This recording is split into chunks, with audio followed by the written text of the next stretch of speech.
ఎటువంటి బ్యాంకింగ్ కార్యకలాపాలు నిర్వహించవద్దని Paytm payments బ్యాంకుపై RBI ఆంక్షలు విధించిన సంగతి తెలిసిందే.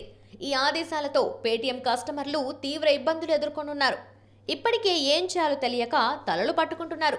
ఈ ప్రభావం ఇప్పటికే పేటీఎంపై పడింది. షేర్లు కుప్పకూలుతున్నాయి. ఇదే టైంలో ఈపీఎఫ్ఓ కూడా షాక్ ఇచ్చింది.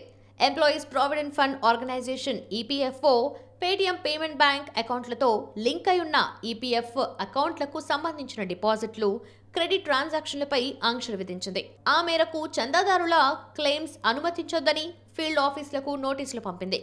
ఈ నిర్ణయం ఫిబ్రవరి 23 నుంచి అమల్లోకి వస్తుందని స్పష్టం చేసింది.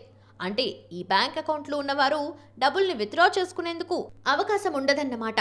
అయితే EPFO Paytm payments bank, Airtel payments బ్యాంక్ల నుంచి పేమెంట్లకు అనుమతిస్తూ గతేడాదే ఆదేశాలిచ్చింది. ఇప్పుడు ఇంతలోనే ఆ అనుమతులను నిరాకరిస్తూ ప్రకటన విడుదల చేసింది.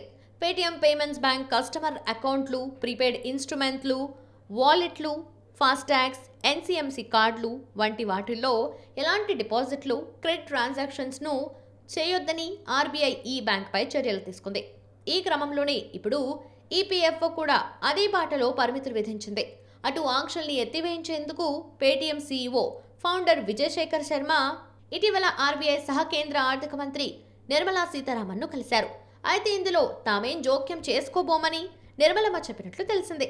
మరోవైపు ఆర్బీఐ నిర్ణయంతో పేటీఎం షేర్లు భారీగా పడిపోతున్నాయి. ఆర్బీఐ నిర్ణయం నుంచి చూస్తే షేరు విలువ 40% పైగా పతనమైంది. మధ్యలో 2 రోజులు స్వల్పంగా లాభపడ్డా మళ్లీ పతనం మొదలైంది.